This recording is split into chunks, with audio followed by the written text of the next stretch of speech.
Segunda parte de nuestra clase de Derecho Probatorio dirigida a los cursos sexto F, sexto H, sexto D y sexto G. Veníamos dando algunos casos en que el legislador permite el empleo de prueba sumaria. Vamos al artículo 566 del Código General del Proceso. Y tiene que ver con el término para hacerse parte y presentar objeciones en el proceso de liquidación patrimonial. A partir de la providencia de admisión y hasta el 20º día siguiente a la publicación en prensa del aviso que dé cuenta de la apertura de la liquidación, los acreedores que no hubieran sido parte dentro del procedimiento de negociación de deudas deberán presentarse personalmente al proceso o por medio de apoderado judicial presentando pruebas siquiera sumaria de la existencia de su crédito. Para el taller que vamos a dejar junto con estas clases, les ruego revisar las siguientes normas, donde también van a encontrar algunos casos en que el legislador permite el empleo de prueba sumaria. Son ellos: artículo 36 del Código de Comercio, inciso segundo del artículo 568 del mismo estatuto, artículo 61, decreto 2820 del año 1970,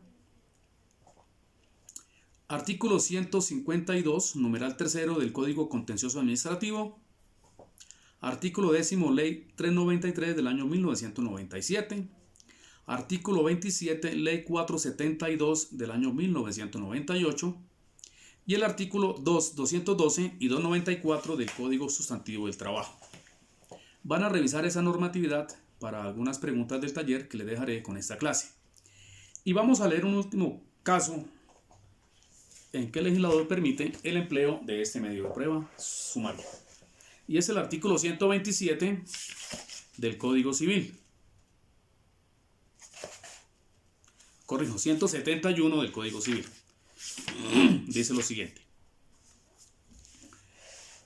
Este es en el caso del inventario solemne de bienes de menores cuando uno de sus padres va a contraer segunda nupcias. Es un trámite especial en que se debe nombrar un curador por el juez de familia para que él constate a través de escritura pública si ese menor tiene o no bienes, para evitar a que se confundan con los bienes de la sociedad conyugal que nacería con ese matrimonio y proteger ese patrimonio del menor. Dice el artículo 171. El juez se abstendrá de autorizar el matrimonio, entiéndase civil, hasta cuando la persona que pretenda contraer nuevas nupcias le presente copia auténtica de la providencia por la cual se designó curador a los hijos, del auto que le discernió el cargo y del inventario de los bienes de los menores. No se requerirá de lo anterior si se prueba sumariamente que dicha persona no tiene hijos de precedente matrimonio. Esa parte, la sentencia número C812 fue declarada inexequible por la Corte Constitucional de precedente matrimonio. Dice la norma que dicha persona no tiene hijos o que estos son capaces. Bien, hemos terminado ahí con lo que tiene que ver con nuestra prueba siquiera sumaria. Pasaremos ahora a nuestro acápite del decreto y práctica de las pruebas. El artículo 173 del Código General del Proceso, inciso primero, señala: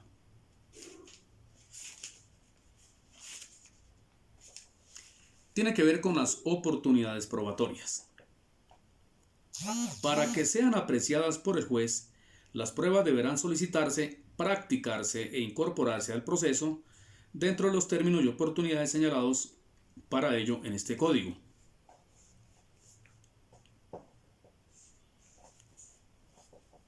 Y el inciso segundo señala: en la providencia que resuelva sobre las solicitudes de pruebas formuladas por las partes, el juez deberá pronunciarse expresamente sobre la admisión de los documentos y demás pruebas que éstas hayan aportado. Entonces, Estas dos normas que hemos leído, estos dos incisos, tienen que ver uno con la extemporaneidad en la aportación de la prueba para impedir en consecuencia su contradicción. Y dos, siempre debe existir un pronunciamiento expreso del juez acerca de si decreta las pruebas cuya práctica se solicita y señalar expresamente, como dispone la norma, si admite o rechaza el aporte de las documentales o las de otra naturaleza, pero que constan en documentos. Si se aportan por fuera los términos, el juez negará su inclusión. Debemos analizar en la parte final del inciso segundo del artículo 173. Esta norma impide lo que con anterioridad constituyó una mala práctica de abogados litigantes. Solicitaban al juez, ya leemos la norma, innumerables pruebas como oficiar a tales entidades para que remitieran documentos originales o en copias, etc. Cuando la labor, pues debe serlo en principio del interesado. Y ya únicamente cuando no le es posible obtenerlo y demuestre sumariamente ante el juez esa actividad, pues éste podría entrar a decretar la prueba. Ejemplo, que haya acreditado a través de derechos de petición ante la entidad correspondiente. El juez se abstendrá de ordenar la práctica de las pruebas que directamente o por medio de derecho de petición hubiera podido conseguir la parte que la solicite, salvo cuando la petición no hubiese sido atendida, lo que deberá acreditarse sumariamente, inciso tercero, artículo 173, que ya leímos anteriormente. Bueno. Y esta norma guarda estrecha relación con el artículo 78 del Código General del Proceso respecto de los deberes del apoderado. Y el numeral 10 del artículo 78 señala: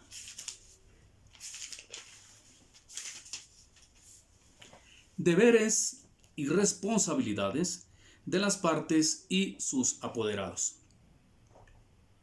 Son deberes de las partes y sus apoderados, artículo 10 o regla 10, abstenerse de solicitarle al juez la consecución de documentos que directamente o por medio del ejercicio del derecho de petición hubiere podido conseguir. El inciso final del artículo 173, vamos a volver a él, que dice: las pruebas practicadas por comisionado o de común acuerdo por las partes y los informes o documentos solicitados a otras entidades públicas o privadas que lleguen antes de dictar sentencia serán tenidas en cuenta para la decisión previo el cumplimiento de los requisitos legales para su práctica y contradicción. Tiene que ver con las pruebas practicadas por comisionado. Esta norma tiene que ser entendida en el sentido de que la frase final tan solo se aplica respecto de los informes o documentos que se habían excepcionalmente solicitado a otras entidades públicas o privadas y que la parte respectiva no pudo obtener. Es que si las pruebas se practicaron por comisionado, allí surtió el requisito de la contradicción.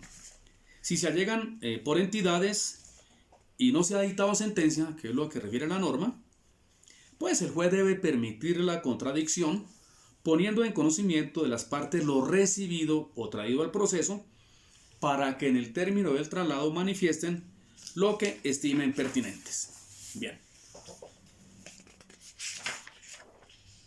Pruebas solicitadas por las partes, otro título.